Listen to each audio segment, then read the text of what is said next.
après la Syrie. Les événements qui se sont produits au Moyen-Orient élargi depuis 2001 suivent une logique implacable.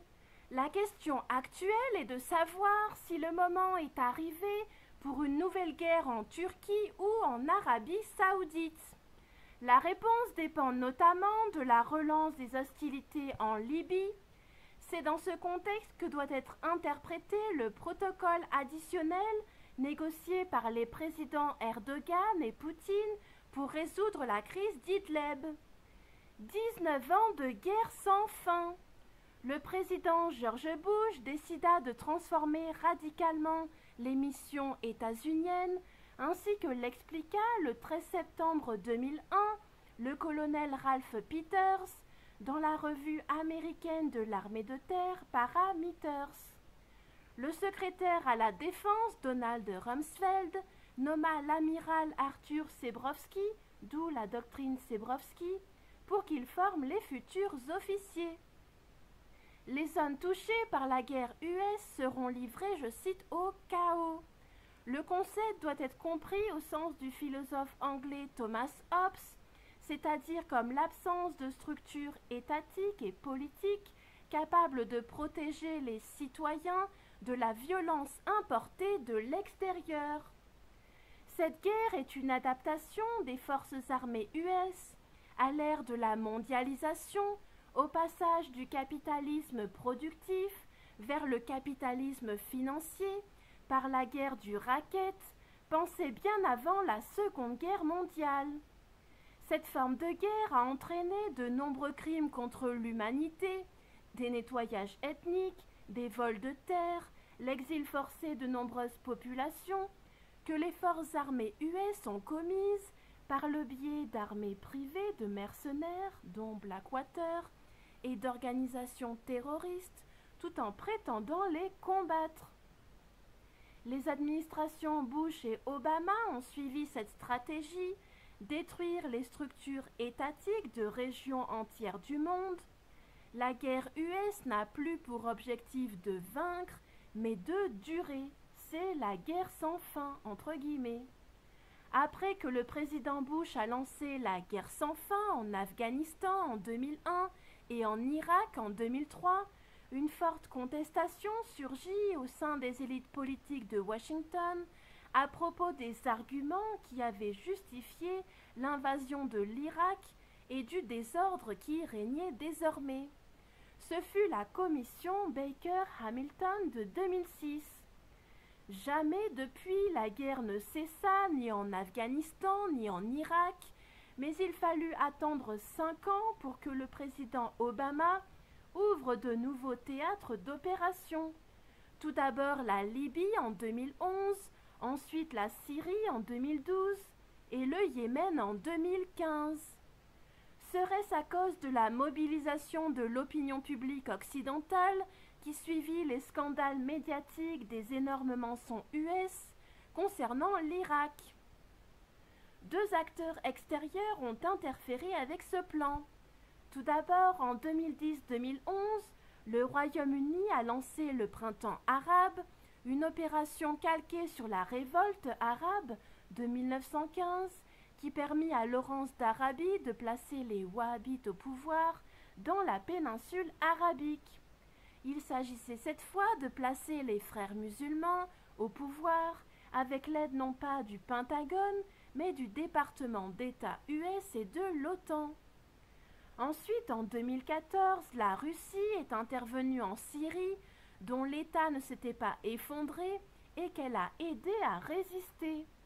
Depuis lors, les Britanniques, qui avaient tenté d'en changer le régime en Syrie durant le printemps arabe, de 2011 à début 2012, puis les États-Unis, qui cherchaient à y renverser non pas le régime politique, mais la structure de l'État, mi-2012 jusqu'à aujourd'hui, ont dû s'en retirer. La Russie, qui poursuit le rêve de la tsarine Catherine II, se bat aujourd'hui contre le chaos et pour la stabilité, c'est-à-dire pour la défense des structures étatiques et le respect des frontières des États souverains. Le colonel Ralph Peters, qui avait révélé en 2001 la nouvelle stratégie du Pentagone américain, publia en 2006 la carte des objectifs de l'amiral Sebrowski. Elle montrait que seuls Israël et la Jordanie ne seraient pas atteints. Tous les autres pays du Moyen-Orient élargi, c'est-à-dire du Maroc au Pakistan, en passant par tout le Maghreb, le Moyen-Orient et jusqu'à l'Asie, seraient progressivement privés d'États structurels et tous les grands pays, dont l'Arabie saoudite et la Turquie, seraient voués à disparaître, dans une sorte de balkanisation. Constatant que son meilleur allié, les États-Unis, prévoyait de couper son territoire en deux afin de créer un Kurdistan libre, la Turquie tenta vainement de se rapprocher de la Chine, puis adopta la théorie du professeur Ahmet Davutoglu. Zéro problème avec ses voisins. La Turquie se distancia d'Israël et commença à négocier la paix avec Chypre, la Grèce, l'Arménie, l'Irak, etc. Malgré le différend territorial sur le Hatay, elle créa un marché commun avec la Syrie. Cependant, en 2011, alors que la Libye était déjà isolée, la France convainquit la Turquie qu'elle pourrait réchapper à la partition de son territoire si elle se joignait aux ambitions de l'OTAN. Le président Recep Tayyip Erdogan, un islamiste politique de la Milli Görüş, adhéra à la confrérie des frères musulmans, dont il ne faisait pas partie, en espérant récupérer à son profit les fruits du printemps arabe. La Turquie se retourna contre l'un de ses principaux clients, la Libye, puis l'un de ses principaux partenaires, la Syrie. En 2013, le Pentagone adopta la guerre sans fin et l'adapta aux réalités rencontrées sur le terrain. Robin Wright publia 2 cartes rectificatives dans le New York Times. La première portait sur la division de la Libye, la seconde sur la création d'un Kurdistan, ne touchant que la Syrie et l'Irak, et épargnant la moitié orientale de la Turquie et l'Iran. Elle annonçait aussi la création d'un Sunnistan, à cheval sur l'Irak et la Syrie, la partition de l'Arabie saoudite en 5 et du Yémen en 2.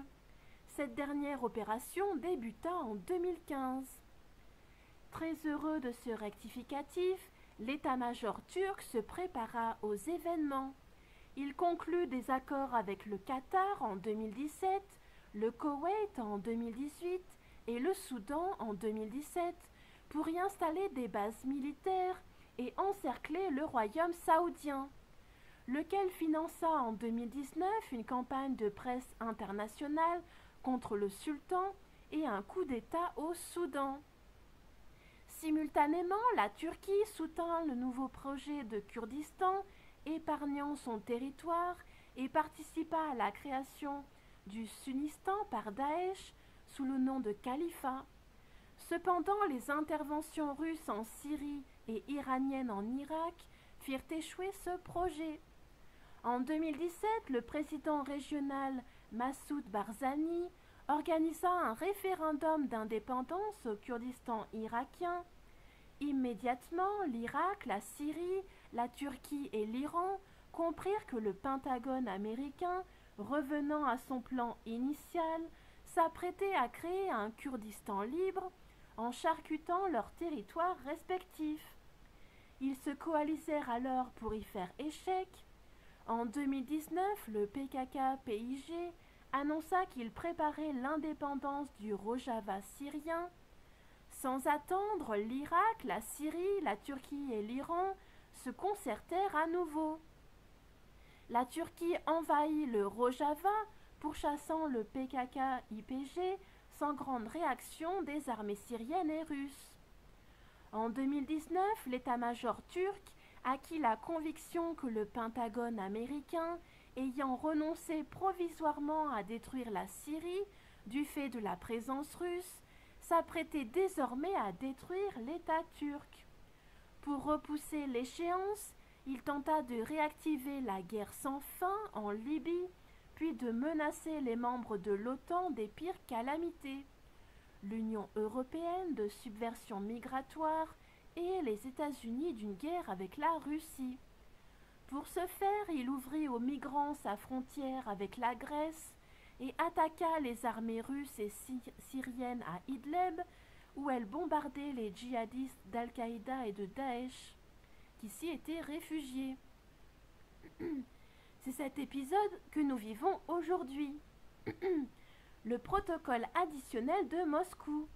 L'armée turque a occasionné des pertes russes et syriennes en février 2020, tandis que le président Erdogan multipliait les coups de téléphone à son homologue russe Poutine pour faire baisser d'une main la tension qu'il provoquait de l'autre.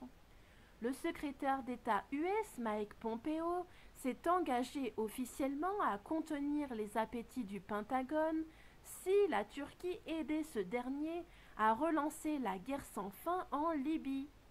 Ce pays est divisé en un millier de tribus qui s'affrontent autour de deux leaders principaux, agents patentés de la CIA, le président du Conseil présidentiel, Fayez El-Sarraj, et le commandant de l'armée nationale, Khalifa Haftar. La semaine dernière, l'envoyé spécial du secrétaire général de l'ONU pour la Libye, le professeur Ghassan Salamé, a été prié de démissionner pour raison de santé. Il a obtempéré, non sans avoir exprimé sa mauvaise humeur lors d'une conférence de presse. Un axe a été constitué pour soutenir Al-Sarraj par la confrérie des frères musulmans autour du Qatar et de la Turquie. Une seconde coalition est née autour d'Haftar avec l'Égypte et les Émirats arabes unis, mais aussi l'Arabie saoudite et la Syrie.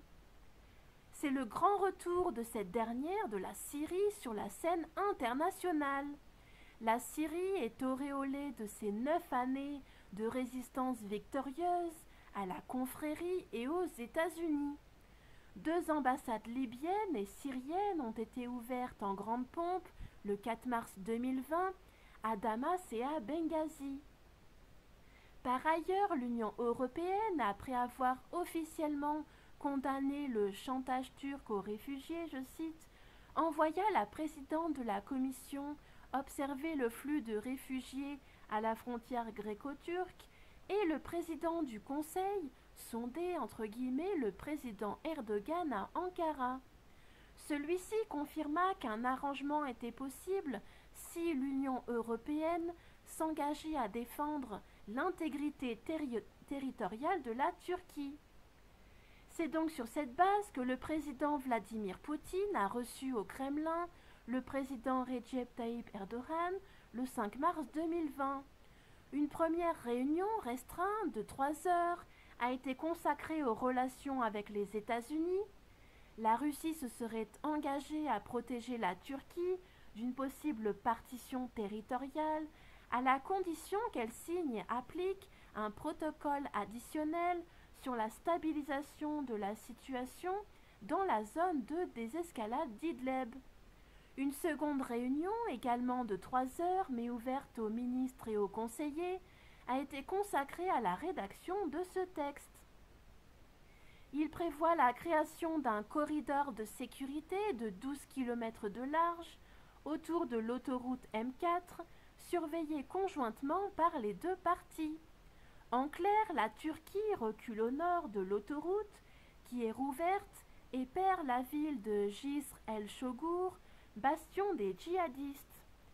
Surtout, elle doit appliquer enfin le mémorandum de Sotchi, qui prévoit de ne soutenir que l'opposition armée syrienne, censée être démocratique et non pas islamiste, et de combattre les djihadistes.